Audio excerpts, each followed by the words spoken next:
Abra tua Bíblia comigo no livro dos Salmos, Salmos 126. Você que trouxe a sua Bíblia, amém? Acompanhe comigo a leitura do texto sagrado. Somos uma igreja bíblica.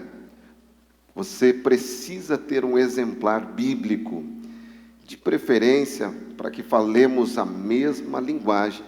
Nós adotamos a NVI, Nova Versão Internacional, em todo o ministério. Uma linguagem mais prática, mais simples da palavra de Deus. Eu sei que está chegando gente nova, né? A gente está feliz por isso.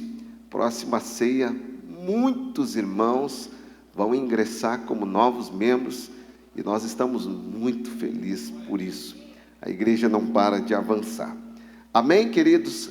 Salmos 126. No meio da tua Bíblia, você vai ler junto comigo a palavra de Deus, que diz assim: quando o Senhor trouxe os cativos de volta a Sião, foi como o quê? Como um sonho. O que aconteceu? Então, a nossa boca se encheu de quê? De riso. E a nossa língua de cantos de alegria. Até nas outras nações se dizia. Vamos ler todos juntos, uníssonos, num grande coral. O Senhor fez coisas grandiosas por este povo. Sim, coisas grandiosas fez por nós, por isso estamos alegres. Mais forte, gente, diz assim no versículo 4: Senhor, restaura-nos, assim como enches o leito dos ribeiros no deserto. Aqueles que semeiam com lágrimas, com cantos de alegria colherão. Aquele que sai chorando enquanto lança a semente, voltará com cantos de alegria, trazendo seus feixes. Salmos 126. E o tema da mensagem é: hoje é dia de restauração. É hoje. Não foi ontem, não é amanhã. Olha para essa pessoa linda, maravilhosa, cheirosa. Veio para o culto, né? Colocou aquela domingueira. Diz para ele aí, sim ou não? Quem é que sabe as domingueiras? Só os antigos, né? Olha que lindo que está o pastor hoje, ó. Lindo de Jesus, que nem você. Diz para esse lindão aí, hoje, isso é dia da tua restauração. Hoje, fala melhor para ele, diz assim, ó: todos os dias nós precisamos ser restaurados por Deus. Olhe para mim, o que significa restauração? Simples: tornar algo a sua originalidade, consertar de maneira eficaz. Vocês bem conhecem o livro dos Salmos. Eu preciso fazer uma introdução para tatear os seus conhecimentos que você já tem. Mas é tão importante essa introdução, eu gostaria de chamar a sua preciosa atenção. Salmos, ou vou tentar falar aqui, psalmos, saltério, 150 poemas, são cânticos imprecatórios, orações, cânticos de arrependimento. São lindos salmos. Sabe que todos os dias eu abro uns salmos. O saltério foi um instrumento que o povo judeu construiu para adorar a Deus. São muitos os autores. Aliás, o livro dos Salmos é o maior livro da Bíblia, amém? Quantos capítulos tem? 150 capítulos. com o capítulo maior da Bíblia. Qual é? Salmos 119. Quando o teu filho começar a bagunçar em casa, diz para ele: abra a tua Bíblia e vai ler o Salmo 119. Depois tu levanta. Amém, irmãos? É o maior livro da Bíblia, tem o maior capítulo da Bíblia e tem inúmeros autores. A gente pensa que tudo é Davi. Salmos davídico, os salmos mais antigos como o de Moisés, Salomão, Asaf, filhos de Coré, Remã, Etã e tantos outros salmos anônimos. O livro dos Salmos, ele compreende um tempo de escrita de 1000 anos. Nós temos salmos de Moisés, que 1500 anos antes de Cristo foram compreendidos. E nós temos este salmo, como esse 126, que faz parte os salmos de romagem. Lembra da palavra romeiros, romaria? Eles iam cantando e salmodiando. Eles iam peregrinando, voltando para Sião e cantando. Olha que coisa linda. E adorando a Deus. Salmo de peregrinação, salmo de romagem. Esse faz parte, inclusive, o Salmo 126. Olha que lindo. Ele é o 7º salmo dos salmos de romagem. 7 é o número da perfeição. Esses poemas tão lindos, queridos, contando a nossa história. Porque os salmos são os nossos retratos. Eu não sei você, mas eu me identifico muito lendo o livro dos Salmos. É maravilhoso. São pessoas lamentando, chorando, orando, suplicando, e todos eles pintam o nosso quadro, o quadro da minha vida e o quadro da sua vida também. Aqui no Salmo 126, eu gostaria de explanar um pouquinho mais com vocês, e vocês vão ver que eles estão cantando, eles estão salmodiando, eles estão se alegrando. Mas em casa, leiam o Salmo 137, aonde esse povo estava exilado, esse povo estava cativo. Quem conhece a história do povo de Israel? O povo foi cativo. Primeiro, os assírios tomaram todo o reino do norte. E por alguns anos depois, o reino do sul, Judá, por intermédio do Nabucodonosor, o rei da Babilônia, os babilônicos vieram e saquearam a cidade. Romperam os muros de Jerusalém. O templo foi derribado. Presta atenção, Jeremias, que foi testemunha ocular desses fatos narrados na Bíblia Sagrada, ele conta que era muito melhor um judeu ser morto à espada do que ver filhos israelitas morrendo dentro dos muros de fome. Os filhos foram mortos, morreram de fome dentro dos muros. Os muros eram grandes. Lembra de Raabe, a prostituta, que morava no muro? O muro era largo, carros passavam por cima dos muros, e as pessoas se escondiam dentro dos muros, porque Babilônia tinha uma grande influência, e agora veio saquear. Conta a história, queridos, que as mães comeram os corpos dos próprios filhos para não passar fome.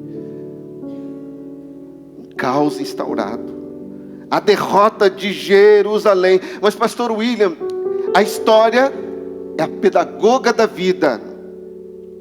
Por que aconteceu isso? Por que esse povo foi saqueado, triturado, esmagado? Há tantos salmos que compreendem isso. As cartas de Paulo lembram disso. A bandeira foi rasgada. No Salmo 137, os babilônicos pedem: cantem, adorem ao Senhor. Mas diz a Escritura que E eles penduraram as suas harpas nos salgueiros. Não havia mais canto. Eles estavam em terra distante. A bandeira foi rasgada. A cidade foi destruída. A moral foi derribada. Não havia motivos para cantar, a não ser chorar diante dos rios da Babilônia. Estavam presos. Queridos, como eu disse, a história é pedagoga da vida. Preste atenção, porque eu quero pensar aqui a primeira lição. Deus falara com esse povo. Nós servimos um Deus ciumento, sabia? E dentro de Jerusalém levantaram-se ídolos, postes ídolos, adoravam os outros deuses. Gente, quem lê a Bíblia começa a chorar, porque Deus livrava o seu povo. Deus era coluna de fogo de noite, era nuvem de dia, era maná do céu, era a presença de Deus. Mas mesmo assim esse povo se voltava contra Deus. Esse povo não tinha algo chamado gratidão. E grave essa frase aqui: gratidão é a memória do coração. A pior coisa que tem é conviver com pessoas ingratas, que não olham para trás, que não vê aquilo que Deus já fez nas suas vidas. A pior coisa é aquela pessoa resmunguenta, murmurenta, que nada está bom, que chega hoje e ali na frente, mas não olha no retrovisor da vida, vendo tudo aquilo que Deus já fez. Por favor, olha para quem está do teu lado. Eu sei que nem todos gostam disso, mas diz: Deus já fez muita coisa na tua vida. Diz para ele assim, ó, bota o dedo de profeta agora com todo carinho. O dedo de profeta na carinha, no rosto dele, diz assim, ó: olha quem tu era e olha quem tu é, para a glória do nome de Jesus. Tu és um filho de Deus, tu és um homem de Deus, tu és uma mulher de Deus. Deus te restaurou, restaurou a tua sorte. Queridos, essa palavra, ela arde o meu coração a semana toda. Agora eles estão, como diz o texto, como quem sonha. 70 anos cativos, oprimidos. Lembram da Páscoa? Lembram da última praga do Egito? Lembram que esta praga fez com que Faraó liberasse o povo de Deus? Na Páscoa judaica eles comeram até hoje ervas amargas, porque o tempo de cativeiro foi sofrido mesmo, foi angustioso, foi um momento de trevas. Eles mataram os profetas, eles perseguiram os profetas. Os homens de Deus se levantavam e anunciavam a ira e os decretos de Deus. Eles não ouviam. Às vezes nós passamos pelo vale, lugar baixo. Às vezes nós passamos por tempos angustiosos. Às vezes nós não entendemos, né? Que Deus queira que nessa noite aqui você esteja com o coração aberto para o Espírito Santo de Deus, porque nós pregamos aos ouvidos, mas o Espírito Santo de Deus, Ele prega aos corações. Que o teu coração esteja aberto aqui nesta noite para ouvir a voz do Espírito Santo de Deus. Deus quer ter um íntimo relacionamento contigo. Deus quer te restaurar completamente. Deus já restaurou o passado, quer restaurar o presente hoje, aqui na tua vida, mas você precisa estar com o coração aberto para ouvir, como diz no livro de Apocalipse, algumas panoramas bíblicos: aquele que tem ouvidos para ouvir, ouça o que o Espírito diz à igreja. O tempo de cativeiro não veio por acaso. O tempo de sofrimento foi uma pedagogia. Eles sofreram, eles amargaram. Eu me lembro que 537, Ciro, dirigido por Deus, porque nada sai do controle de Deus. Ciro promulga um decreto dizendo para que o povo volte à sua terra, para que o povo seja liberto da escravidão.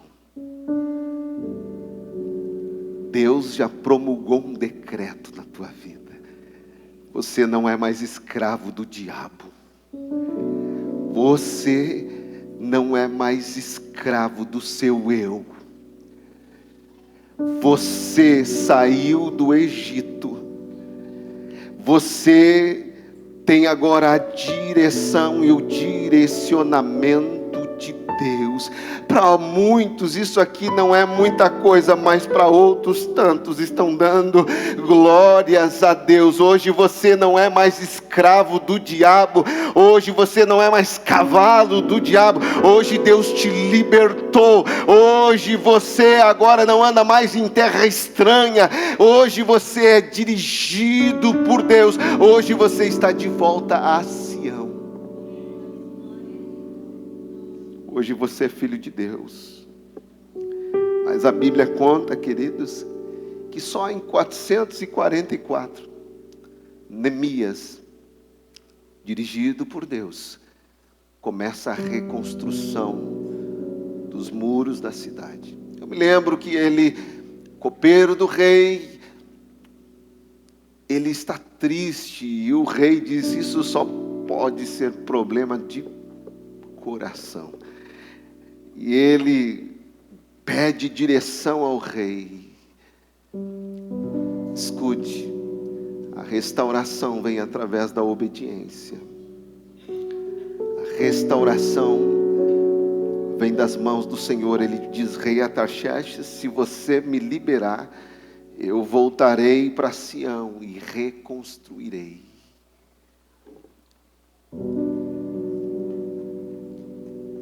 Esse salmo fala do cativo à liberdade, da tristeza que Deus torna em alegria, das lágrimas e dos risos. E eu posso perceber 3 divisões naturais, do verso 1 a 3, uma restauração dentro de nós. Fale comigo audivelmente. Em primeiro lugar, pastor, diga comigo: em primeiro lugar, pastor, uma restauração dentro de nós. Diga: eu preciso de uma restauração interior. Falava-se um tempo atrás de cura interior. Fala-se hoje de gerenciamento das emoções. Mas note comigo a Bíblia Sagrada, o Salmo 126 e o verso 1 diz: quando o Senhor. Amém? Eu não tenho como passar por cima desta frase. Através de Deus. Não é um pastor que te restaura, não é um marido que te restaura, não é um ministério que te restaura, não é uma placa que te restaura, não é um método que te restaura, não é um estilo que te restaura. Alguns às vezes buscam restaurações, procurando tantas coisas, em tantos lugares, em tantas pessoas, em tantos métodos, em tantas tradições, em tantas religiosidades criadas por homem. Mas o texto sagrado diz que quando o Senhor, é o Senhor que me restaura, é o Senhor que te restaura, é só Jesus quem pode te restaurar. Deus usa Ciro, Deus usa o faraó, Deus faz cessar a braveza do Nabucodonosor, não interessa, mas eu quero te dizer que tudo é Deus, tudo está no controle de Deus, ninguém sai debaixo da mão de Deus. A tua vida hoje está totalmente na mão de Deus. É Deus, é sobre Deus. É por isso que nós estamos aqui hoje, porque Cristo é suficiente, porque Deus é suficiente, queridos. Nós viemos a adorar o único Deus verdadeiro, e foi por causa disso que o povo de Israel sofreu. Então olha para Jesus, não olha para o pastor esperando alguma coisa, espera das instituições. Agora eles confessam, eles falam em boca que se encheu de riso. Quando o Senhor trouxe os cativos de volta a Sião, claro, irmãos, onde tem a mão de Deus, tem os sonhos de Deus. Coisa boa quando os nossos sonhos não são nossos, mas são de Deus. Há um louvor que diz que os sonhos de Deus são maiores que os meus. Foi a esse povo que Deus narra através de Isaías: os meus caminhos são maiores do que os seus caminhos, os meus pensamentos são maiores que os teus pensamentos. Assim como a chuva e a neve cai do céu e rega a terra e para lá não torna, assim a palavra que sair da minha boca, diz o Senhor dos exércitos, não voltará para mim vazia, mas fará ao que apraz para o que a enviei. Hoje é boca de Deus falando no teu coração. Você precisa de uma restauração interior. Eu preciso de uma restauração interior. Todos os dias da minha vida eu preciso olhar no espelho e dizer: velho Daniel, tu tem que morrer. O grande problema da igreja, o grande problema das pessoas, o grande problema que fica no meu gabinete, sabe qual que é? É que o velho homem não morreu. A Bíblia diz, Jesus conta algo extraordinário: se a semente de trigo não cair e não morrer, não vai nascer outro. Se o Daniel, o antigo, velha criatura, não morrer, outro não vai nascer. Lei, me lembrei agora da impenetrabilidade. Dois corpos não ocupam o mesmo lugar no mesmo tempo. Já viu dois carros estacionados na mesma vaga do estacionamento? A lei antiga tem que ser revogada na tua vida. Agora, disse Paulo aos Gálatas, agora não vivo mais eu, mas Cristo vive em mim. Ele me restaurou, Ele me redimiu, Ele me justificou, Ele me transformou, Ele me salvou. Hoje sou nova criatura. O Senhor me libertou da escravidão para a sua maravilhosa luz. Agora, olha o que diz o texto sagrado: quando o Senhor trouxe os cativos de volta a Sião, foi como um sonho. Tu tem que ser um sonho de Deus. Para de dar mau testemunho, irmão. Para de fazer coisas. Agora tu é crente. Amém ou não amém? Agora no teu ouvido não tem mais música do mundo. Olha, pastores não pregam mais contra o pecado, não pregam mais contra o inferno, não pregam mais só volta de Jesus. Tem medo de perder membro. Eu tenho medo que você vai morar no inferno. Agora tua boca se encheu de riso. Sim ou não? Olha o que diz o texto: então nossa boca se encheu-se, oh aleluia, de riso, e a nossa língua, a tua língua, de cânticos, de alegria. Eles murmuraram tanto, eles não reconheciam o Deus que eles serviam, eles não percebiam, irmãos. A nuvem parava, tinha uma nuvem em cima do povo de Deus, a nuvem parava, o povo parava, se instaurava. E aí, organizadamente, daqui a pouco a nuvem andava. E aí tinha a primeira trombeta, a segunda trombeta, até Paulo faz menção a essa trombeta, falando com o povo judeu, falando a linguagem dele lá aos Tessalonicenses, ele diz, ao ressoar da última trombeta. A última trombeta era top de recolher, pega as panelas, pega as crianças, desarma a tenda, vão embora, que a nuvem está andando, que Deus está direcionando. Agora não tem mais, não sou mais cativo. Agora eu vivo os sonhos de Deus. Agora eu tenho alegria. Sabe o que é isso? É um negócio estranho. Agora as nossas lágrimas são enxugadas pelo Espírito Santo, porque Deus me restaurou por dentro. Sabe o que é ter consolo do Espírito Santo no ato fúnebre? Eu não sei te explicar. O pastor é duro, o pastor é cheio do Espírito Santo. Efésios diz que uns têm salmos, outros têm cânticos. Agora eu vou salmodiar. Eu vim de um velório agora. Senhor de 86 anos de idade orava a Deus assim: Pai, eu quero morrer dormindo. E assim foi. Foram ver, já era altas horas da manhã, ele não acordava. Lá estava ele, dormindo.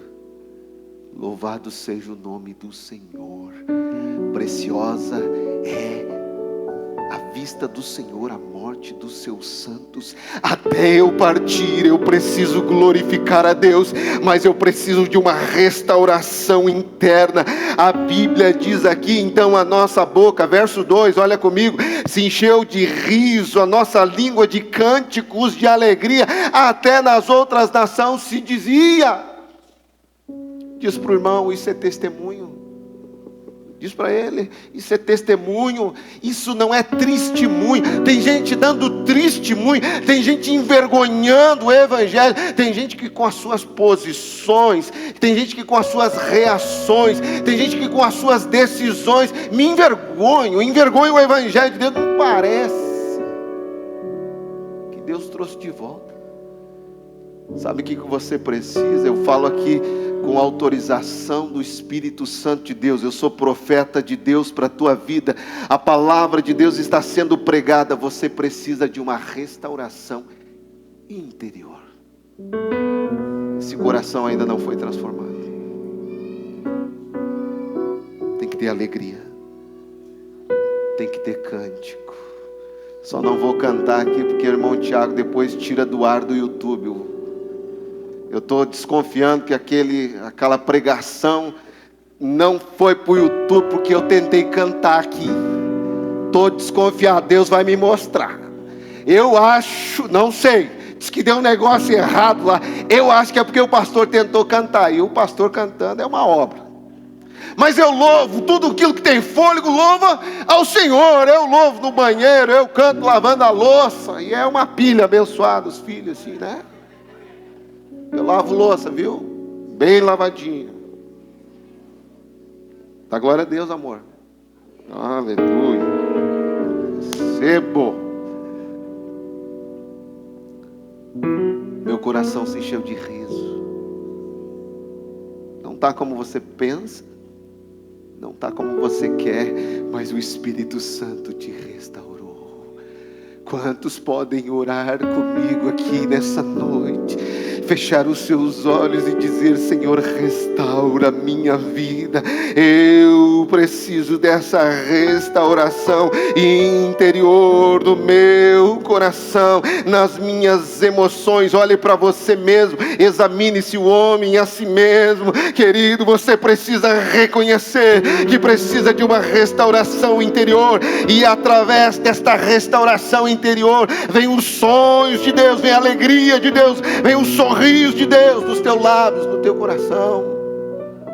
Aleluia. Quanto tempo esse povo não sorria? Quanto tempo esse povo chorava, lamentava? Irmãos, o cenário aqui é lindo, viu? Não há autoria desse salmo, Mas é bem certo que eles olhavam para escombros. Eles olhavam para a cidade saqueada. Eles estavam alegres, presbítero, só do fato de voltar para Sião. Olha que lindo.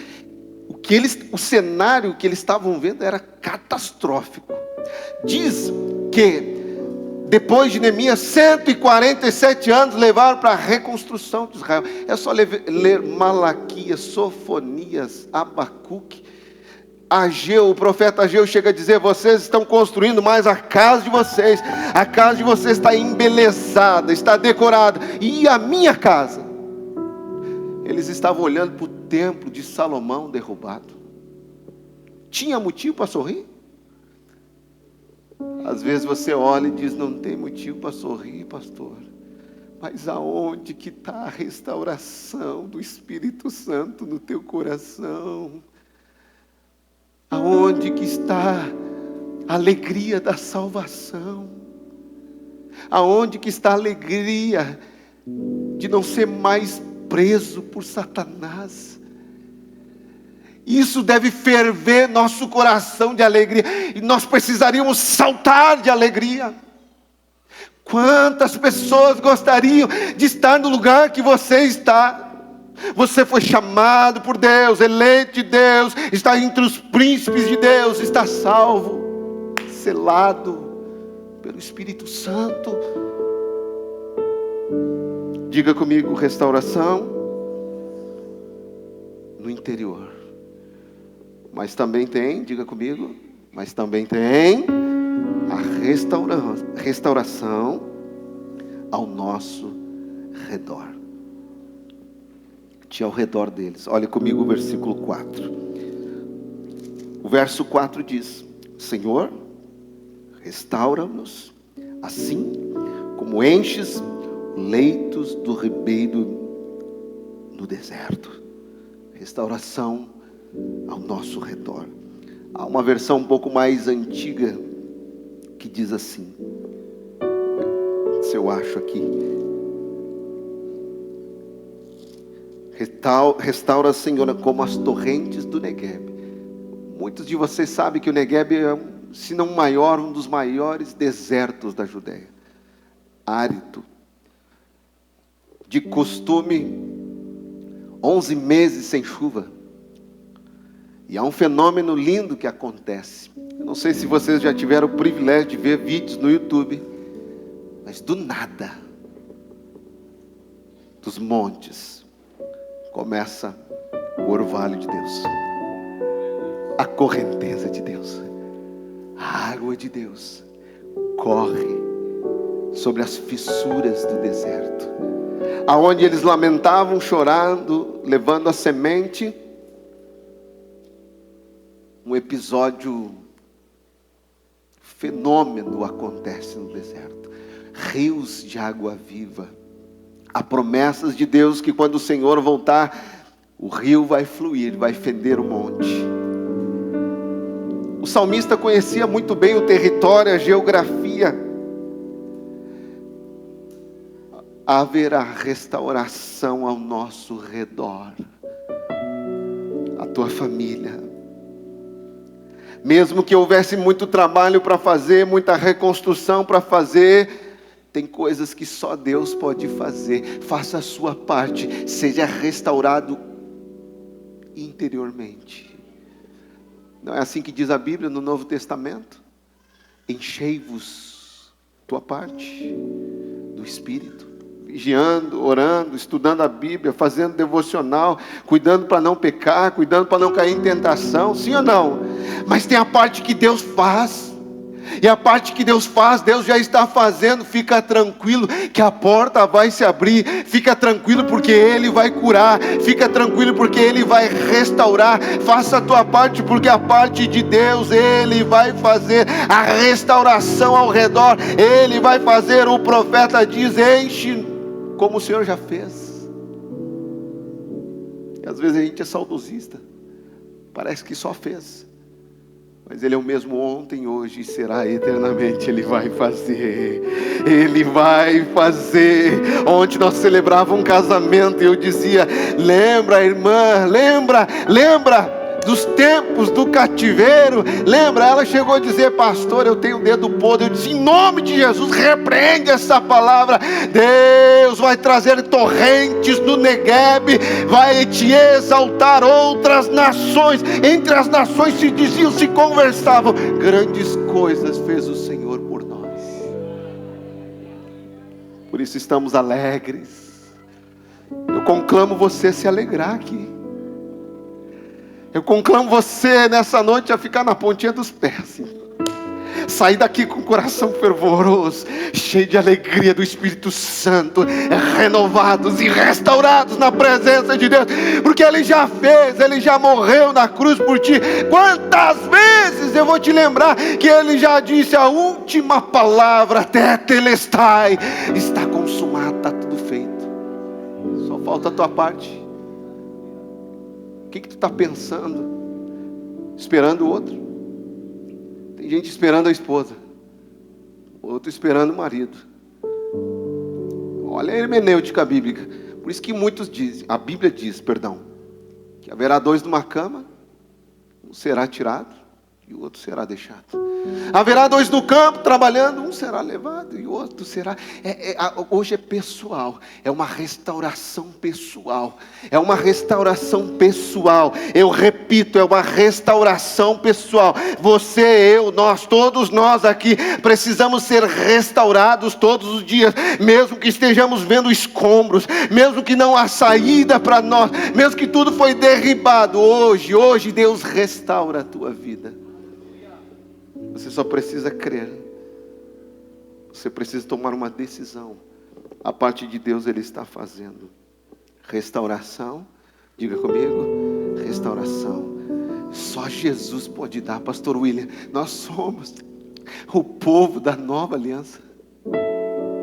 Meu Deus, não há mais sacrifícios, não há mais sacerdote, nós somos o povo da nova aliança. Só Jesus pode restaurar. Não foi Pôncio Pilatos que restaurou, não foi César que começou a restauração, não foi o Sinédrio, não foi os judeus, os saduceus, não foi Joseph Smith, Ellen White, não foi Allan Kardec, não foi Martim Lutero, não foi Jacó Armínio, não foi João Calvino.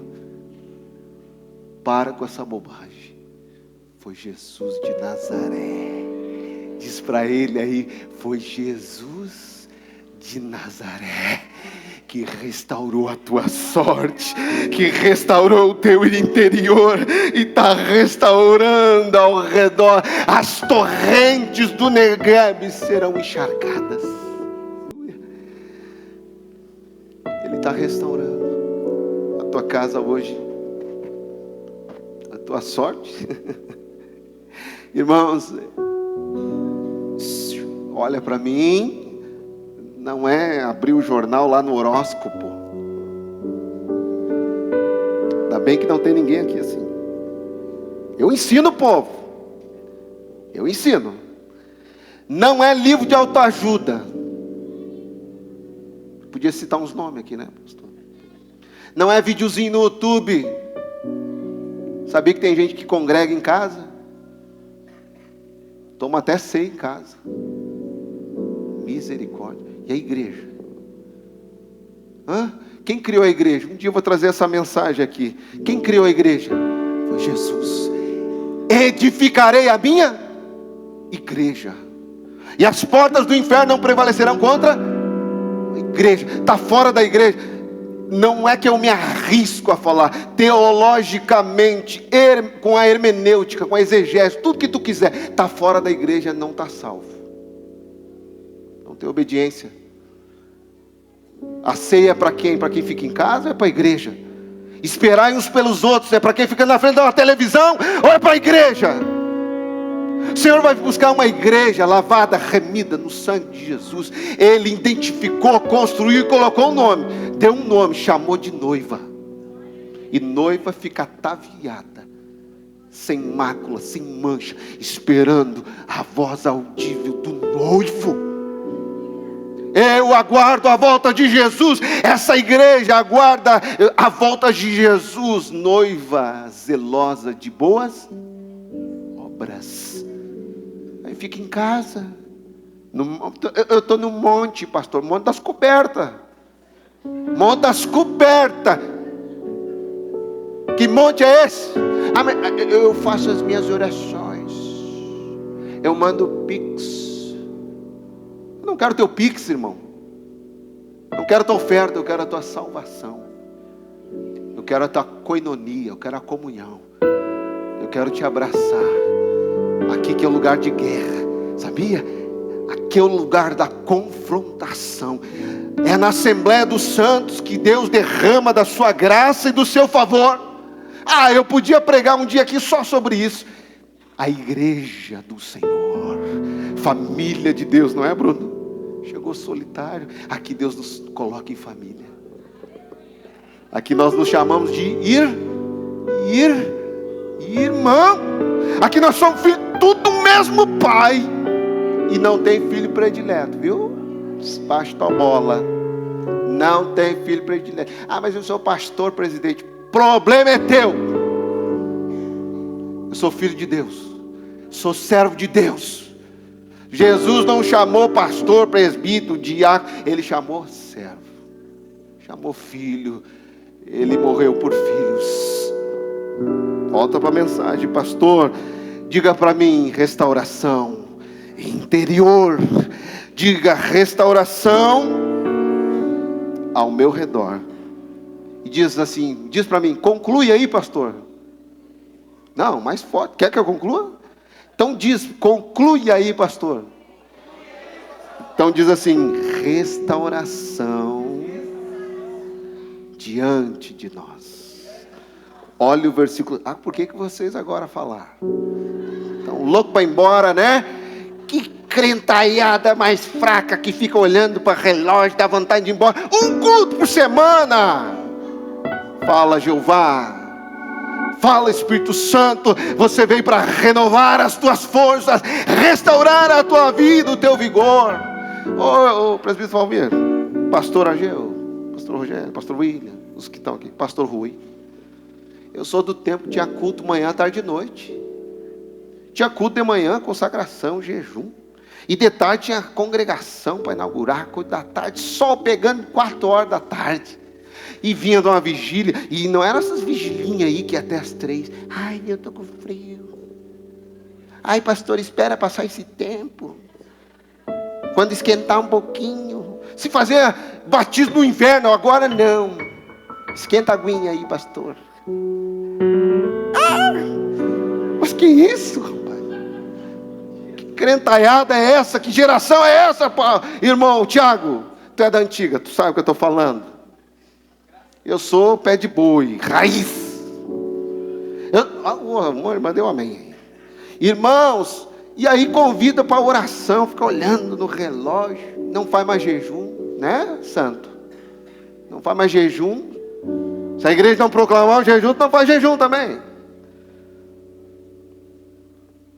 Aí fica olhando no relógio, não sei o que. O que tu vai olhar sábado, altas horas? Altas horas com Cristo, irmão. Altas horas com Cristo. Tem nada que me diverte. Me diverte estar no meio de vocês. A alegria do Senhor, a nossa força. Oh glória, aleluia, aqui eu dou aleluia, aqui eu dou glória a Deus, aqui eu sou curado, aqui eu sou restaurado, aqui eu sou edificado, aqui eu estou na família de Deus.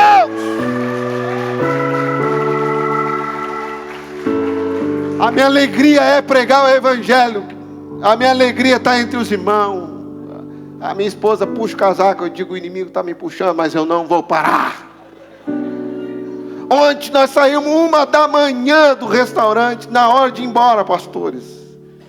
Eu perguntei ao senhor do caixa, está tudo certo? E ele disse, não. Está tudo tranquilo, né, pastor Rogério? Está tudo, não. Eu disse, mas pode ficar, né? Ele, claro que pode, pastor. Faz uma oração por nós. Eu estou há muitos anos longe do Evangelho. E eu vou cantar. Eu tenho uma funcionária que faz, acho que a minha esposa já falou aqui, né? Está tudo certo. Tem uma funcionária minha que perdeu uma filha com 15 anos de idade. E aí vai ter pressa? A irmã Sueli segura essa, estava cuidando das crianças, né? E agora? E ele louvou o Senhor. E as lágrimas vieram no coração. A semente de Deus foi plantada. E nós entendemos tudo o que estava acontecendo naquele encontro de casais naquela semana, né? Meus amados, aquele que leva a semente chorando, traz consigo os seus molhos de alegria. Valeu a pena pelo casamento, pela comunhão, mas valeu a pena aquele momento. Nós temos que chorar com os que choram e se alegrar com os seus que se alegram. Conclui, pastor, restauração, diga comigo, diante de nós. O versículo 5 e 6 diz que aqueles que semeiam com quem, irmãos? Lágrimas. E que mais? Com cantos de alegria. O que acontece com eles? Colherão aquele que sai chorando. Enquanto lança a semente, voltará com cantos de alegria, trazendo os seus feixes. Aqueles que semeiam com lágrimas, irmãos, eles pegavam um punhado de semente, isso é fé, e andavam diante do Neguebe. Mesmo sabedores que a chuva não cairia, eles semeavam, chorando. A fome era grande, a escassez era grande, o cenário era catastrófico, e as suas lágrimas semeavam essa semente. Às vezes não basta orar, nós temos que chorar. Aliás, eu aprendi uma coisa, eu falo com os pastores, com os obreiros: ô pregador dos olhos secos, cuidado, nós temos que chorar. Sabe que eu já percebi, meus amados, que toda vez que nós choramos, Deus nos restaura. Às vezes nós precisamos ser quebrados. Às vezes nós precisamos pegar a semente e sair lamentando, chorando. Por isso eu digo que oração são sementes, e as nossas lágrimas regam essas sementes. Você está orando por algo? Continua orando, mas busque até as lágrimas vindo do seu rosto. Você é desse tempo onde se buscava a presença de Deus até encontrar, até as lágrimas descer. Se orava pelas crianças, elas eram batizadas com o Espírito Santo até todos chorar e lamentar. A Bíblia diz, o Senhor Jesus diz no Sermão do Monte: bem-aventurados os que choram. Mas os que choram pelos seus pecados, os que choram pelas suas mazelas, quer restauração, começa a chorar. Pastor William, eu me lembro agora aqui, para encerrar, o outro pastor grande, William,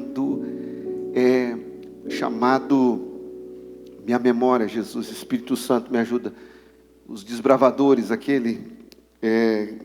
um campo seminário muito grande, falaram para ele: olha, nós estamos pregando, nós estamos falando, nós estamos divulgando, mas nada está acontecendo.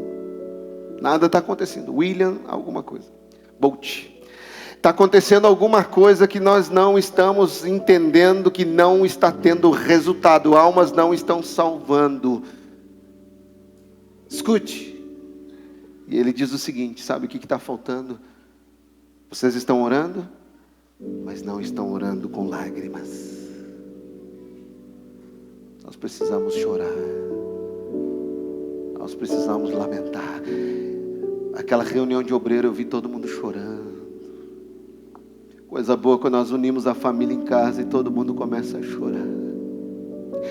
E sentir a presença de Deus e dizer: Senhor, não quero sair daqui. Nós não precisamos de métodos, viu? Nós até temos algum departamento, tem que ter uma organização, tem que ter e tal, uma visão, e tem que ter, sim, está tudo certo, tem que ter, tem gente que exige, tem que ter isso, mas nós não precisamos de métodos, nós precisamos de lágrimas dos nossos olhos, de fogo no coração, de amor pelos perdidos. Eu estava aqui na frente da igreja, e eu pude a emoção, as lágrimas vêm no rosto. O irmão Júnior orando por um cidadão do outro lado da rua, tirando o nome. E no grupo da igreja eu disse: vem cedo. Quem quiser participar dessa obra, é isso que nós precisamos. É chorar a dor do outro, é dizer: você não precisa de uma oração. É derramar as nossas lágrimas juntos diante da presença de Deus. Aquilo que era árido, que era seco, quem sabe não está faltando. As águas do Espírito Santo molhar os nossos olhos. Nós precisamos entender que Ele quer nos restaurar. Amém? Quantos querem chorar comigo hoje aqui? De alegria. Coloque-se de pé. Eu quero orar contigo.